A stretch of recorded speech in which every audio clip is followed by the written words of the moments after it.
أعوذ بالله من الشيطان الرجيم بسم الله الرحمن الرحيم والصلاة والسلام على أشرف المرسلين. Assalamu alaikum wa rahmatullah. Chers frères, chères sœurs, membres du groupe Les Messages, je vous adresse le salut universel islamique. Au salut des gens du paradis qui est Assalamu alaikum wa rahmatullahi wa barakatuhu. J'ai reçu aujourd'hui une préoccupation exposée par le frère Zouanga concernant les messages de fin d'année adressés aux personnes non musulmanes, notamment les chrétiens. Le frère voudrait savoir si un musulman peut adresser un vœu de bonne année à un voisin, un collègue de travail qui n'est pas musulman.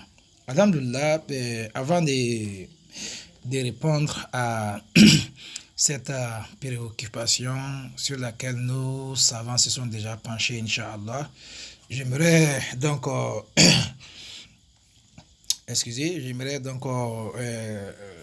faire un résumé de tout ce que nous avons pu dire jusqu'ici concernant les fêtes de fin d'année. Alors, mes frères, sachez avant tout que ces deux fêtes-là, à savoir la fête de Noël et la Saint-Sylvestre, ne sont pas des fêtes musulmanes. Sur ce point d'abord, il faudrait qu'on s'entende d'abord. Ce ne sont pas des fêtes musulmanes. Et maintenant, en ce qui concerne le verset d'examen, nous avons démontré A plus B que ce n'est même pas une fête chrétienne. Il s'agit d'une fête qui a été introduite dans le christianisme. C'est ce qu'il faut comprendre. Alors, maintenant, on a des savants, on a des prédicateurs qui, je ne sais pas si c'est par ignorance, ou bien si c'est par arrogance, ou bien je ne sais pas si c'est juste pour se faire accepter par les frères de l'autre perspective qui émettent des fatwas autorisant les musulmans à prendre part à ces manifestations, à ces festivités-là.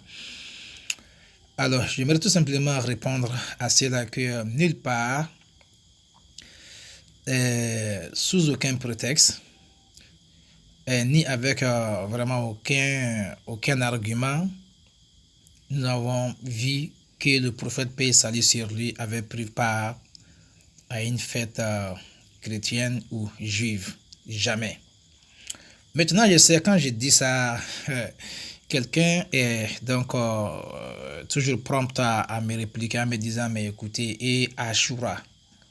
Je dis tout simplement qu'ils aillent fouiller dans Sahih al-Muslim, dans le livre du jeûne, et ils verront que le prophète sallallahu alayhi wa sallam, avant même qu'il ne vienne à Madina, déjà dans la période des Mecquoises, comme on le dit, le prophète, paix et salut sur lui, jeûnait le jour de Ashura. Le jour de Ashura, comme dit Sahih Muslim, était un jour déjà observé, respecté par le jeûne, par les Quraysh, c'est-à-dire les autochtones de la Mecque. Qu'Allah nous facilite la compréhension. Donc c'est après son immigration à Madina que le prophète sallallahu alayhi wa sallam est allé trouver qu'effectivement les Juifs de Madina observaient aussi un jeûne ce même jour. Il les a donc demandé sur le motif de ce jeûne. Les Juifs alors lui ont fait savoir que c'était un jour où Allah subhanahu wa ta'ala avait permis à Moussa et les Banu Israël de prendre la victoire sur le pharaon et sa cohorte des grands. Donc, ils jeûnent ces jours-là, et non, il gêne ces jours-là et donc en guise de remerciements pour donc cette victoire-là. Le prophète leur dira alors, Ana awla bi Moussa minkum. Alors moi je suis digne d'être de Moussa plus que vous, puisque lui et moi, nous appartenons tous les deux à la même grande famille prophétique. Donc le prophète a ordonné aux musulmans donc de continuer le jeûne, mais déjà avant l'immigration à Madina, il jeûnait déjà, selon Sahih Muslim. Donc il n'a pas copié le jeûne chez les Juifs, mais il a trouvé chez les Juifs un autre motif donc du jeûne. Donc c'est ce qu'il faut comprendre. Alors, maintenant, il a jeûné, mais en même temps, il a observé ce qu'on appelle toujours le fait de diverger avec les Juifs. C'est pourquoi il a demandé aux compagnons de jeûner aussi le 9e jour. Les Juifs s'est limité au 10e jour, mais lui, il a demandé aux Juifs de jeûner le 9e jour. Maintenant, ça, c'était les Juifs. Aux chrétiens, alors, je les mets au défi, de me montrer où un seul jour le prophète sallallahu alayhi wa sallam a eu à prendre part à une festivité chrétienne à Madina. On sait qu'il y avait aussi des chrétiens, mais pour le prophète n'a pas célébré une fête avec eux, alors qu'il les avait autorisés, il les avait permis alors de pratiquer en toute liberté leur culte. Cela est énoncé dans le noble Coran, surat numéro 5, la table servie, surat al-Maïda. Les Juifs, les chrétiens, donc, ont le plein droit de travailler, de marcher selon leurs livres respectifs. Mais ça ne doit pas être utilisé comme un prétexte pour que les musulmans aillent se joindre à eux. Ok? Maintenant, j'ai vu sur les réseaux sociaux, puisque aujourd'hui, les réseaux sociaux ont permis à tous ceux qui veulent de mettre des fatwas, donc sans qualification, rien. Quelqu'un a dit que non, Dieu a autorisé ce qui est plus important qu'une simple parole. Il dit une simple parole. Moi aussi, la parole était simple. Quand les Juifs disent, par exemple, que Uzair est fils de Dieu, ce n'est pas une parole. Mais c'était une parole donc, qui ne plaît pas du tout à Allah subhanahu wa ta'ala. Quand les chrétiens disent que Jésus est Dieu ou bien qu'il est fils de Dieu, ce n'est pas parole. La parole n'est pas simple. Alors, la ilaha illallah qui permet aux musulmans d'être considérés, à l'homme d'être considéré comme musulman, ce n'est pas une parole. Donc, dire que simple parole, je ne sais pas, mais écoutez, la personne, qu'est-ce que la personne voulait donc nous faire comprendre là? La parole n'est pas simple. La parole a plus d'impact que toutes les armes du monde réunies. Donc, ce n'est pas une simple parole. Il a dit que le Coran nous permet de manger la nourriture des gens du livre. Le Coran nous a permis d'épouser les chrétiens et les juifs, ainsi de suite. C'est pas faux, c'est vrai. Mais regardez bien, est-ce que en autorisant le musulman à manger de leur nourriture, qu'est-ce que le Coran nous dit? At-tayyibat. Donc les choses pures, les choses licites. En d'autres termes, seules les nourritures qui sont halal en islam qu'on peut manger donc chez le chrétien et le juif. Par exemple, quand tu prépares du riz, du thon, du café, tu peux manger, mais quand tu prépares la viande de porc, est-ce que tu as le droit de manger parce que c'est nourriture des juifs ou des chrétiens? Il faut répondre à cela. Non, parce que cette nourriture-là t'est interdite dans ta religion. Donc, ce n'est pas parce que c'est la nourriture donc, qui leur est autorisée dans leur religion. Non, mais il s'agit de la nourriture déjà que toi aussi tu peux manger selon ta religion. S'il te sert de l'eau, Dieu t'autorise de boire de cette eau-là. Donc s'il te sert par exemple d'une autre boisson non alcoolisée, Tu peux boire, il n'y a pas de problème. Mais quand tu te sers du vin ou de l'alcool, mais c'est sa nourriture, mais c'est sa boisson aussi. Mais est-ce que tu as le droit de boire ou pas? Non, parce que pourquoi? Ta religion te l'interdit. Donc, partant de cette base-là, mes frères, mes sœurs, vous, vous comprenez directement que non, c'est pas parce que c'est une fête juive ou chrétienne qu'on doit y prendre part, non. Vous savez pourquoi? Parce que les fêtes font partie des pratiques de la religion. La fête fait partie de la religion. On ne fête pas parce qu'il faut fêter. Dans nos villages, mais on a nos fêtes traditionnelles, souvent dédiées aux fétiches, aux masques et autres choses. Mais pourquoi nous ne prenons pas part à ces festivités-là, qui sont souvent même des occasions pour des retrouvailles entre les membres de la même famille. Mais pourquoi nous ne prenons pas part à ces fêtes-là? Parce que tout simplement ces fêtes-là ne sont pas compatibles avec les enseignements de notre religion. Donc nous les laissons. C'est pourquoi vous n'allez jamais voir un chrétien célébrer la fête du Ramadan chez lui à la maison, parce que les musulmans sont en train de fêter, non. Vous n'allez jamais voir un juif ou bien un chrétien immoler un mouton chez lui, ou bien un bélier parce que c'est la fête de Tabaski des musulmans, non. Ils peuvent venir te joindre chez toi, manger ta viande, manger ton riz, c'est possible, mais lui là, il ne va jamais fêter chez lui. Parce qu'il sait qu'en le faisant, il t'imite dans ta religion. Donc, c'est la partie là que nos prédicateurs, nos imams, nos machais qui font des sermons, qu'ils doivent faire attention. Regardez bien, lors de cette fête de Noël, on a relayé dans tous les médias le message du pape. Mais est-ce que vous avez entendu un seul message venant d'un imam? Avez-vous entendu une interview d'un imam concernant cette fête de Noël-là? Non, puisque le monde entier même sait que c'est une fête des chrétiens, ou c'est une fête adoptée par des chrétiens, puisque ce n'est même pas une fête chrétienne.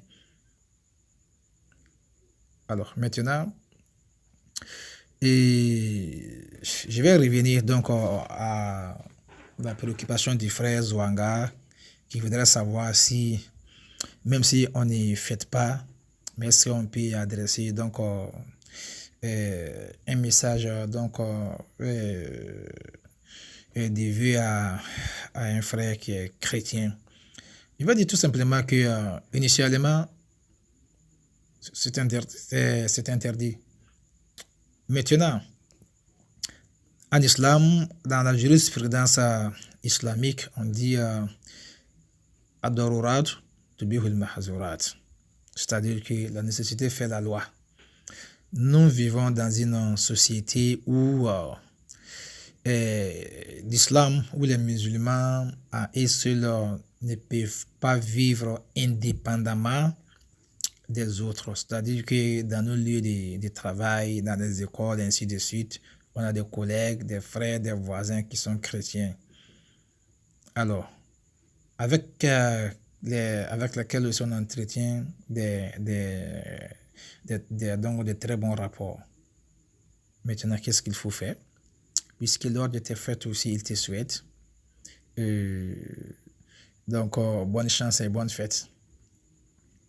Les savants se sont penchés effectivement sur cette question-là. Ils disent que le musulman, si c'est pour vraiment sauver une relation ou bien permettre à une relation humaine, une relation de voisinage ou bien une camaraderie du travail qui doit perdurer, si ça dépend de ces messages des meilleures vies là, le musulman peut le faire.